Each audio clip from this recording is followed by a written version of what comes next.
This is the second year in a row Dr. Edgar Mitchell was at SpaceFest, and I chose not to try to connect with him. He seems nice enough, but anyone who appears on radio's overnight show Coast to Coast AM sort of loses credibility with me. But many appreciated that he came to SpaceFest, and he made a great caddy on the moon for Alan Shepard, the first lunar golfer. To most inside and outside of NASA, Apollo 14's greatest triumph was that it wasn't Apollo 13. Apollo 14 was diverted to cover the lunar surface originally intended for 13. Dave Scott and Apollo 15. The LEM landed the furthest north on the moon, and to date that record still stands, Grail aside. Dave Scott, the commander of Apollo 15, had a blast on the moon, and his fun was our fun. Scott and Jim Irwin rode the first of 3 unnamed lunar rovers to go to the moon. Being that they were never named, I'll go with Batmobile, Chitty Chitty Bang Bang, and Galileo 7. They brought 170 pounds of the moon back and started what was the first of 3 scientifically meaning lunar surveys. Al Worden, in his only flight, patiently waited in orbit above for the fun or the oxygen to end on the lunar surface. Leaving the rover behind, the other 2 returned to the Apollo capsule and then to Earth. And 41 years later, I finally met Dave Scott, and he was still a fun character, just as he was then. 32 years after Apollo 16, 22 years after STS-1, and only weeks after Columbia's loss over Texas, I was the first to interview John Young and Bob Crippen together. Someday, it will probably be long after I die, I'll release that interview. But John Young was rather matter-of-fact about the dangers of sending a human from an environment made for humans into one totally reliant upon creating artificial systems necessary for a lifetime there to keep anyone alive for even a second. Yet Young seemed to be the most enthusiastic to push for going back into space at any cost. If anyone has never heard of John Young, just go to Orlando, Florida. One of their better streets is named after him, as well as it should be. My friend and test pilot, General Joe Engel, piloted the X-15, the lifting body X-24B, and the shuttle on the early flights, was bumped from 17 because at the last minute somebody wanted an actual science officer on the landing party. His name was Harrison Schmitt, and while Gene Cernan may have been famous for being the last to leave footprints on the moon, they did leave the moon together and arrive on Earth together. I call it a tie. Skylab was a fascinating new adventure in space, and what is not covered here is the extraordinary rescue mission by the first manned crew to repair the major hull damage and to get temperatures down and electricity up to manageable levels by the early crews. This was the first time astronauts could stretch out their legs and float around and actually do cartwheels and run around like hamsters on the inside. Apollo, Soyuz, Skylab, and the ISS all have a high orbit in common. It's 51.6 degrees.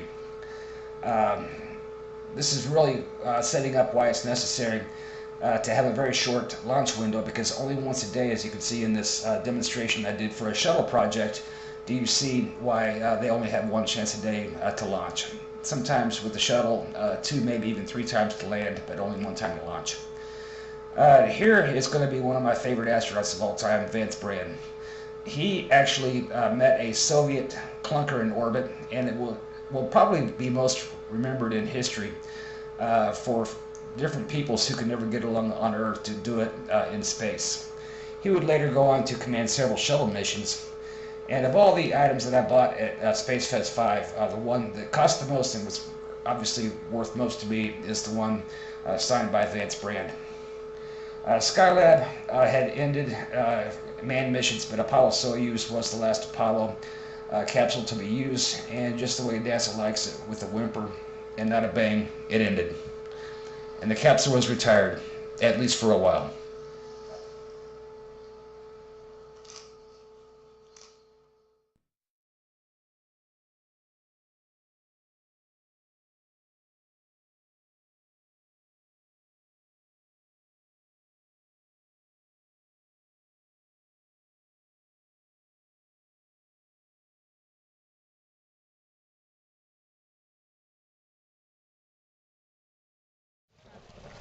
Airspace, arms down, permission.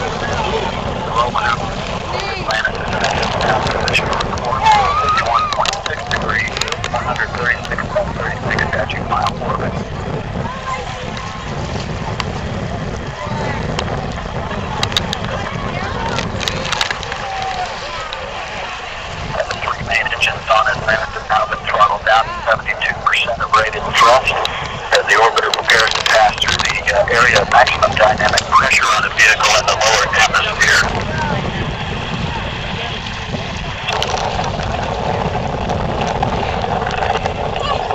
Engines now beginning to throttle back up. Landing CR go and throttle up. Go, throttle up.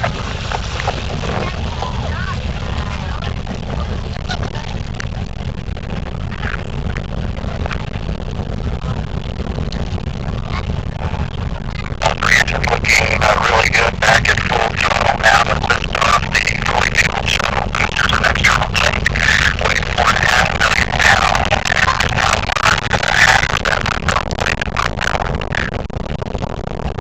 30 seconds into the flight, we freed up 40 power units to provide hydraulic power to the orbiter's systems in good shape, as are the fuel cells, providing electricity to all of the systems on board. Atlantis is already 19 miles an altitude. Downrange from the Kennedy Space Center, 20 miles, traveling 2,500 miles per hour. Coming up on staging, the point at which the twin solid rocket boosters burn out and separate from the orbiter.